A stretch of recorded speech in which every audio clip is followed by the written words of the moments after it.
जी जी भाई 100% काम करेगा। पिछले 1 महीने से मैं बेच रहा हूँ और जो भी इसको लेके गया उसने तारीफ ही की है इसकी।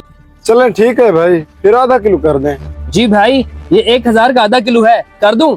जी जी भाई कर दें। ये ले भाई, शुक्रिया। इस तरह गाहक आते रहे तो मैं दिनों में अमीर हो जाऊंगा। गाड़ी तो मैंने बना ली है, अब घर बनाना रह गया है। अस्सलाम वालेकुम। वालेकुम भाई सलाम। मंडी का 500 दे दें। अच्छा भाई, ये ले भाई। ये क्या चीज है?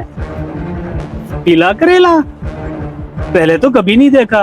और भाई जो चीज भी है तुम्हें से क्या, जाओ अपना काम करो। और ये क्या, पेंट रखा हुआ है? अच्छा, करेले पेंट करके बेच रहे हो। अब ये नया तमाशा क्या शुरू किया हुआ है?